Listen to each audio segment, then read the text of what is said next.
On December 29, 1989, the Nikkei stock index closed at its all-time high of 38,957. Real estate prices in Japan had tripled in just 5 years.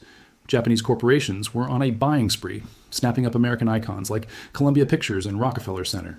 Economists confidently predicted that Japan would become the world's largest economy by 2010. Then, everything changed. Exactly 1 year later, the stock index had lost a third of its value.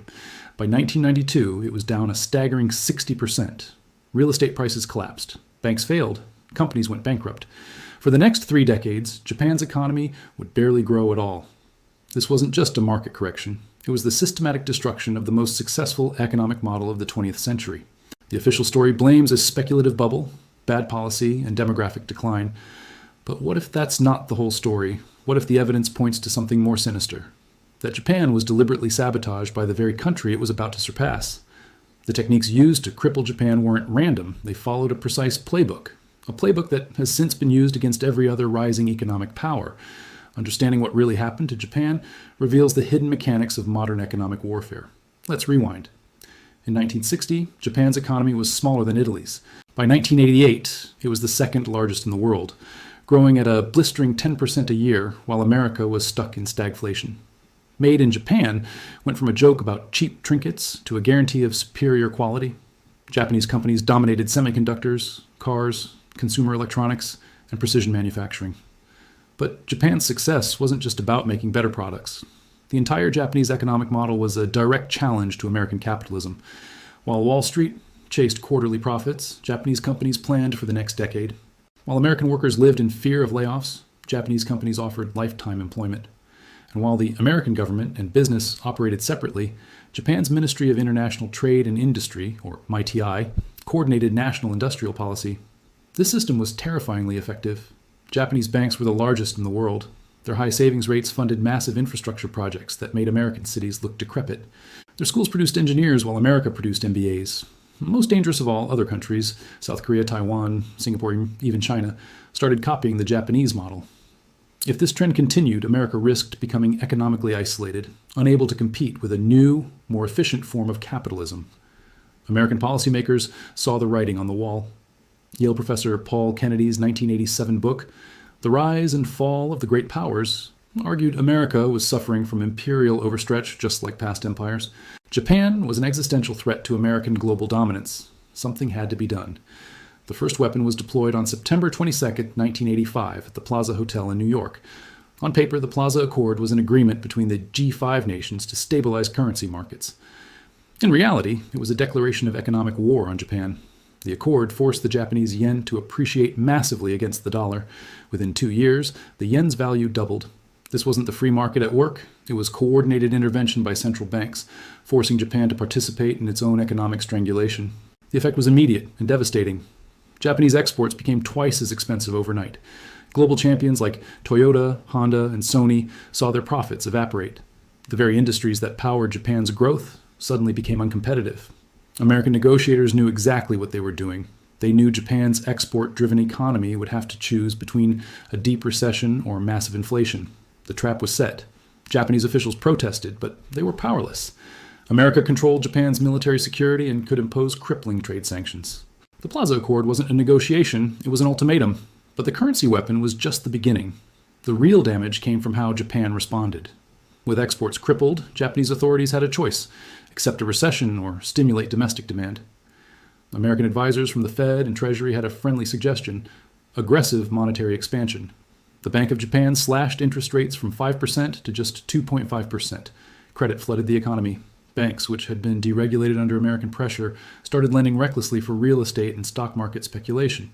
American officials publicly praised these policies as a necessary rebalancing. But they were lighting a fuse. When you force an export economy to pivot to domestic consumption with a fire hose of cheap money, you create asset bubbles. American economists knew this perfectly well. The bubble that followed was spectacular. Real estate prices in Tokyo became so absurd that the grounds of the Imperial Palace were theoretically worth more than all the land in California. The Nikkei stock index tripled in 4 years. The entire economy became a house of cards, dependent on ever-rising asset prices. Then, on May 31st, 1989, the trap was sprung.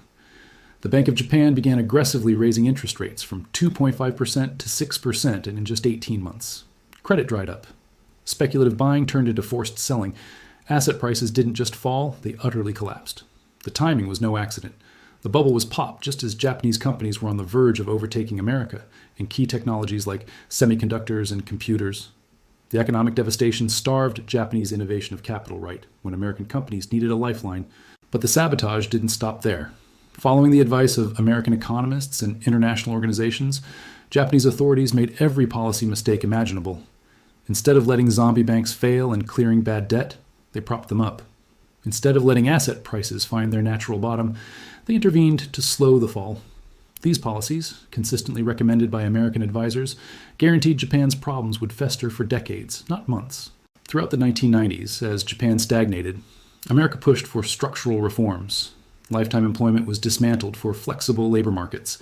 The corporate networks that fostered long-term planning were broken up for better governance. Financial markets were forced open to foreign firms. Each reform was sold as modernization, but their true purpose was to dismantle the very foundations of Japan's success and replace them with an American-style system that primarily benefited American institutions. Wall Street firms poured into Tokyo, profiting from Japan's crisis and redirecting Japanese savings toward American investments. The most devastating long-term consequence was demographic collapse. With job security gone and wages stagnating, Japanese families stopped having children.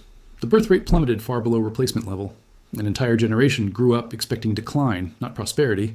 This wasn't a natural trend. It was the direct result of economic policies that made raising a family financially impossible. The demographic collapse ensured Japan's weakness would be permanent. Economic warfare had achieved what military conquest never could, the permanent subordination of a great power.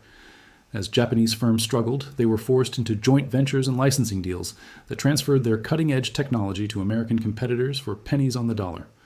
Silicon Valley absorbed Japan's semiconductor expertise. Detroit learned Japanese production methods. The technological gap closed and then reversed. The playbook perfected against Japan is now standard operating procedure. China is facing the same currency pressure. Trade wars target Chinese tech companies just as they once targeted Japanese electronics. The European Union has been pushed into its own version of stagnation through austerity policies that benefit American competitors. The pattern is consistent. Any rising power that threatens American dominance will face coordinated economic pressure designed to force policy mistakes, extract technology, and ensure permanent subordination. Japan's lost decades were not an accident. They were the result of a systematic campaign of economic warfare. The human cost was enormous. Millions of lives marked by stagnation, soaring suicide rates, and a national sense of demoralization. But from a cold, strategic perspective, the operation was a stunning success. A rival was neutralized without firing a single shot. This isn't just a theory. The evidence is there for anyone willing to see it. The question now is whether any nation can resist these techniques, or if the 21st century will be defined by the perfection of financial warfare. Japan's story is a blueprint and a warning. The rising sun was forced to set, and it has never truly risen again. Thanks for watching.